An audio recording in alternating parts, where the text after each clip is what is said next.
In Age of Empires 2, it's not always the fastest or the most knowledgeable player that wins the game. Oftentimes it's the one with the most creative strategy. Strategies that can catch the opponent off guard and make them wonder what just happened or what separates the good players from the outstanding ones. Once players learn essential builds such as Night Rush and 3TC Boom, they might consider some more experimental approaches to their game. This is of course how players diverge and develop their own unique style. Today I bring you the Malay Battle Elephant Rush.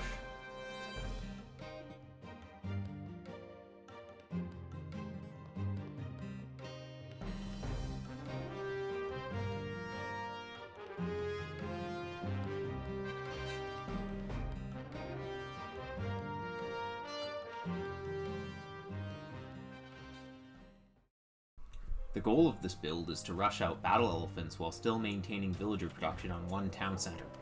The build doesn't include a dock, so it only works on pure land maps. I think the best map for this is Hideout, since you start with walls to prevent feudal pressure, but your elephants can easily break through them once they get to the opponent's base. 1 TC play is especially effective when your opponent is going for a standard 3 TC boom, since they will not have the resources to defend in the early to mid Castle Age.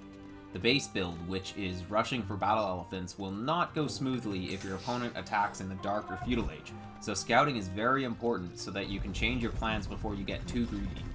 The number of villagers to keep production running is 33, 18 on farms, 9 on wood, and 6 on gold. This assumes no wheelbarrow or gold mining upgrade, but bow saw is researched. Once wheelbarrow is researched, 3 less villagers on farms are required, so it's important to get this tech when you can afford it, while still maintaining unit production. The gold mining upgrade only reduces the required villagers by 1 on gold, so it's not worth it to get it early, but becomes worth it once you start adding in other gold units.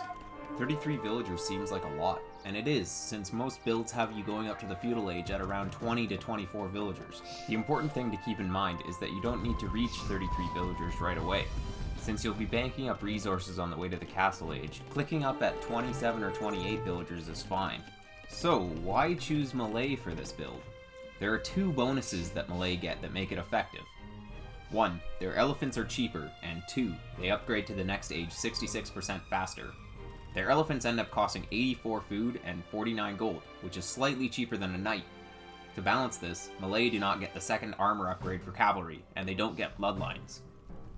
They end up going to the Feudal Age in 78 seconds instead of 130, which is a huge difference. This means that they can get nearly 2 extra villagers in the Dark Age and still upgrade at about the same time as other civs. I would consider this to be a decent economy bonus if used correctly, but if you end up aging up too fast, you can find that you don't have enough resources to actually spend in the next age, so it can be a double-edged sword. First, let's take a look at the battle elephant's stats and see how they perform in certain situations.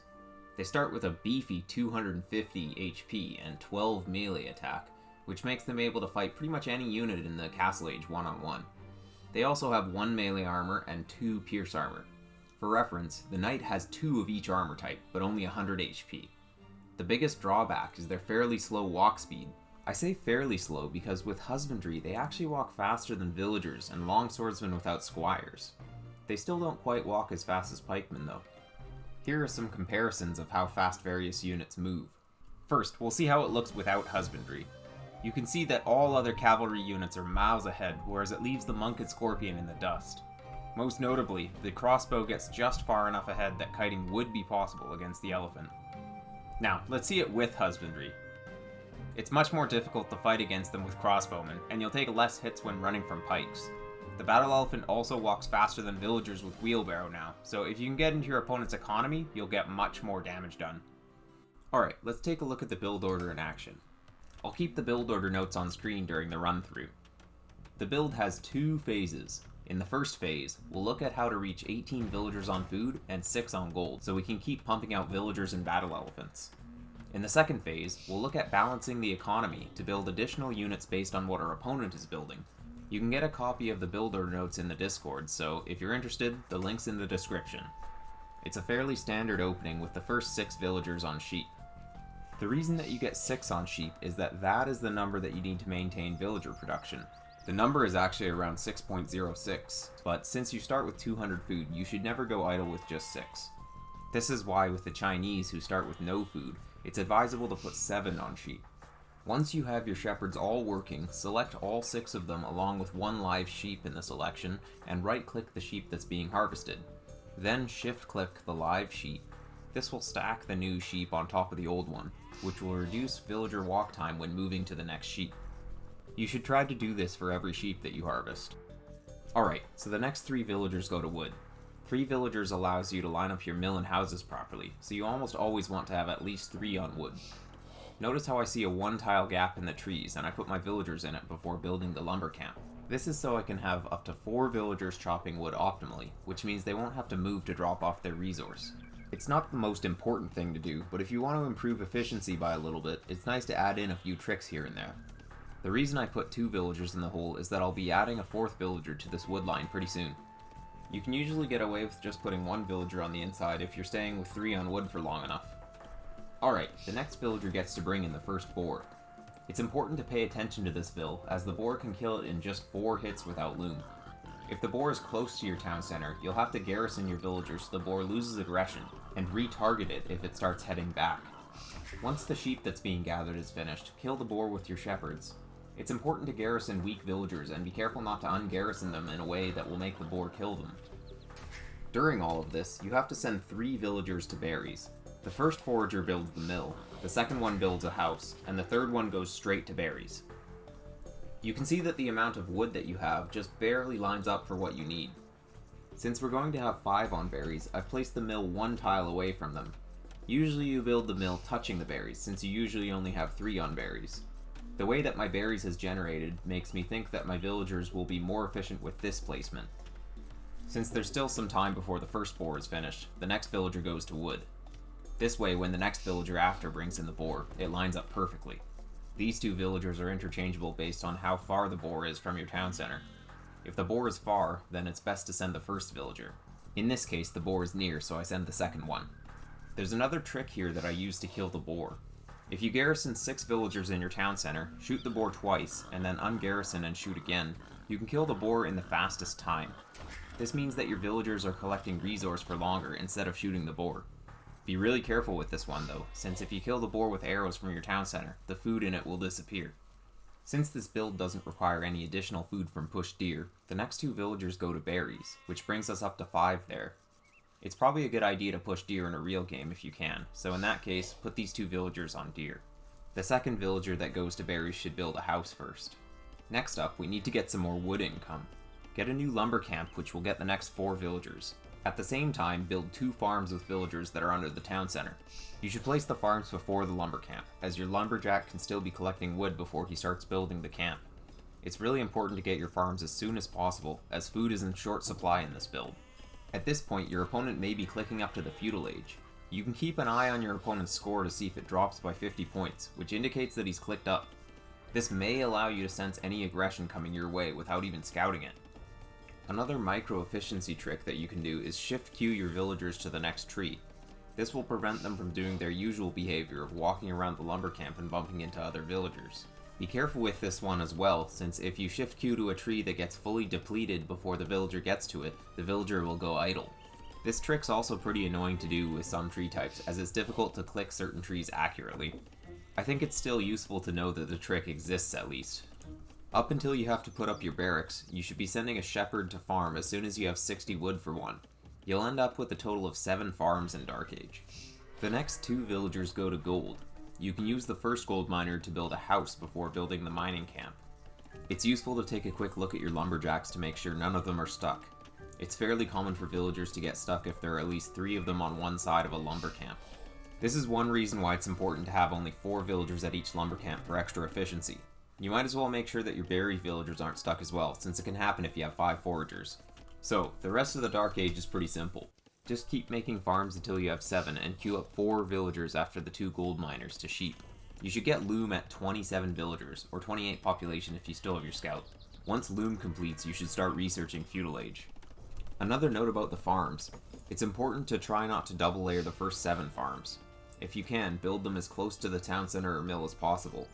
It's even more important not to remove your straggler trees, as you'll be chopping these with your villagers that are left under the town center while you're waiting for 60 wood to get a farm. It's also important to get the stragglers since you'll need a small wood income boost on the way up to Feudal Age in order to afford all the buildings and upgrades you'll need once you get there. So, after this villager completes, we'll research Loom and queue up Feudal Age.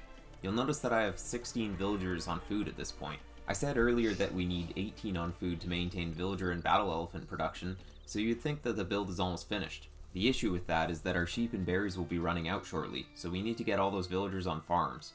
We still need 11 more farms, which is 660 wood. There's also the barracks, stable, blacksmith, and houses to think about, which puts our wood requirement at over 1,000 at this point. Once you have 175 wood, get a villager to build a barracks. It won't make much of a difference if you select a forager or a shepherd, since they both collect at about the same rate. It's just better to make the barracks as part of your wall in open maps, so whichever villager is close to the front of your base is preferred. With this same villager, queue up a house for once the barracks is complete. Once all of the sheep have run out, any villagers that were under the town center should start collecting straggler trees.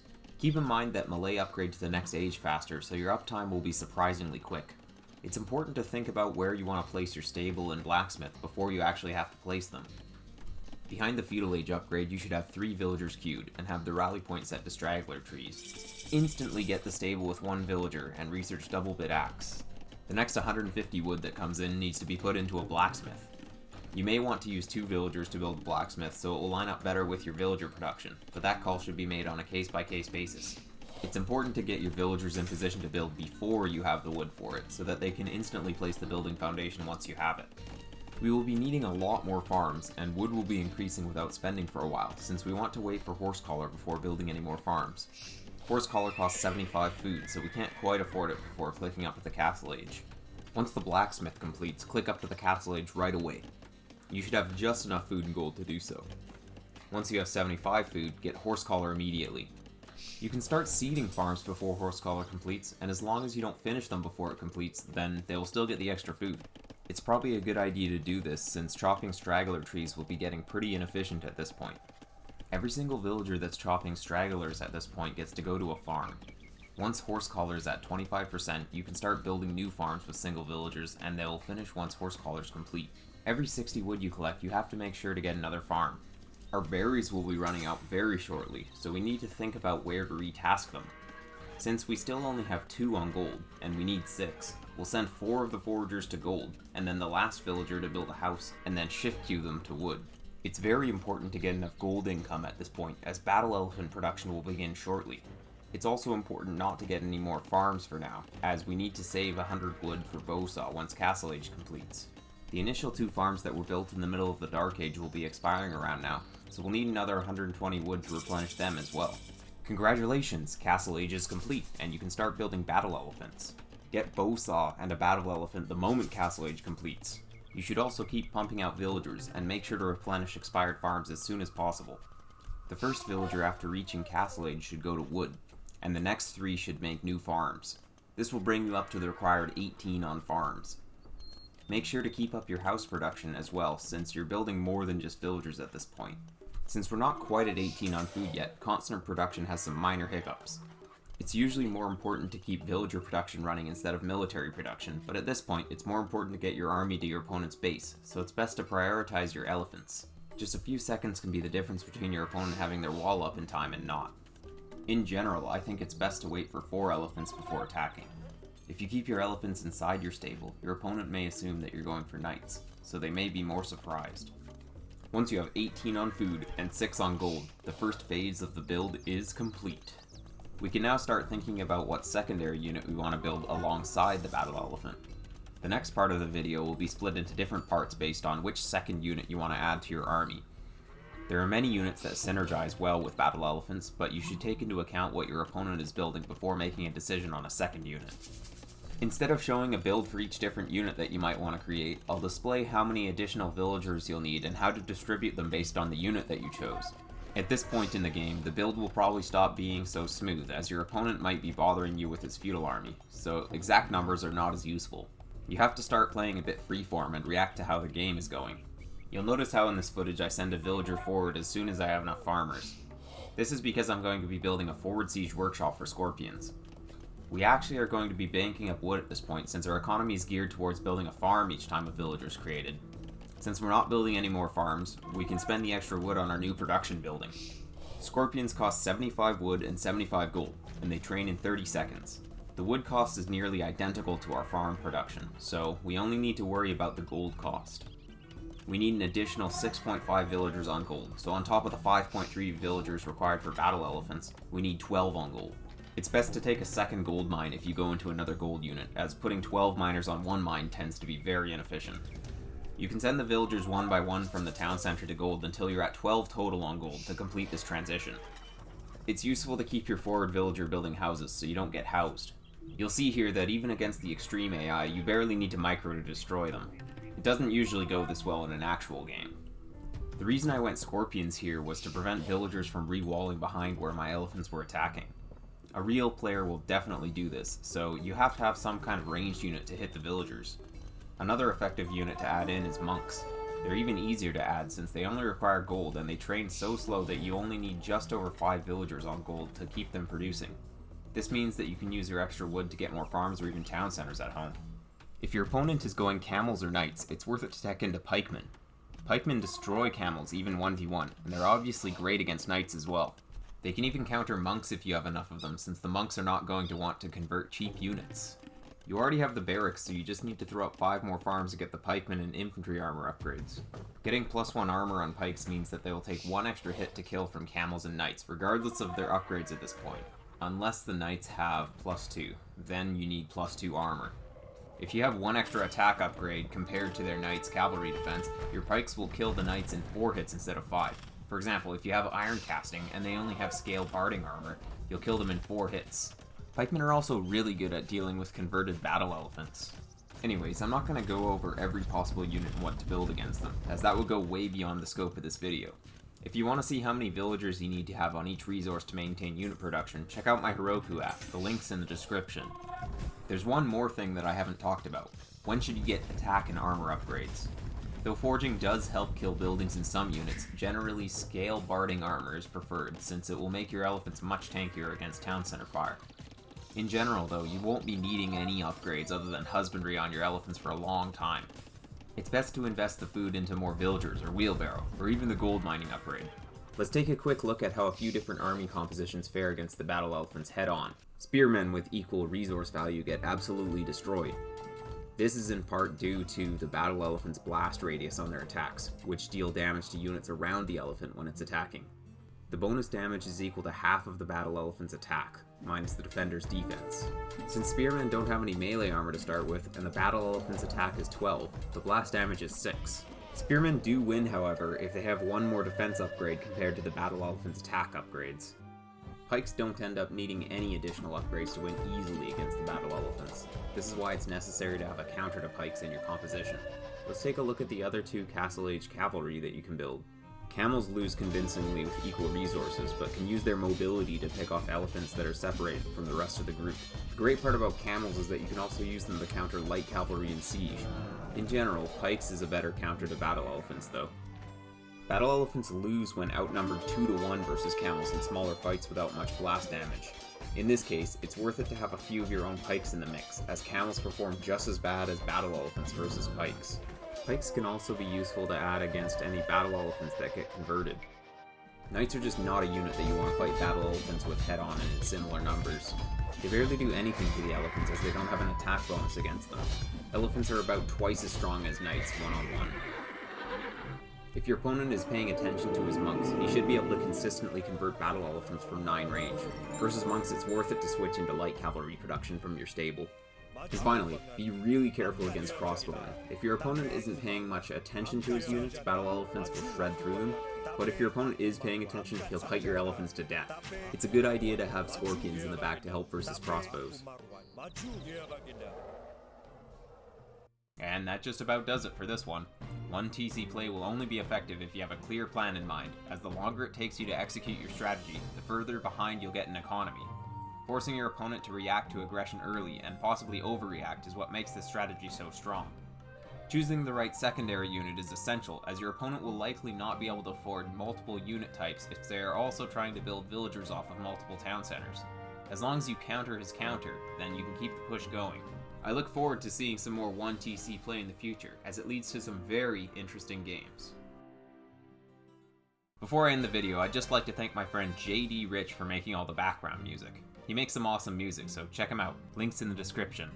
And also, consider checking me out on Mixer if you want to see some of these cool strategies in action. I hover around the bottom of the top 100 in 1v1, so the level of play is decent at least. I don't really have a schedule at the moment, but I've been streaming every day at around 1 PM Pacific time, so come say hi sometime. Thanks for watching, and I'll see you on the ladder.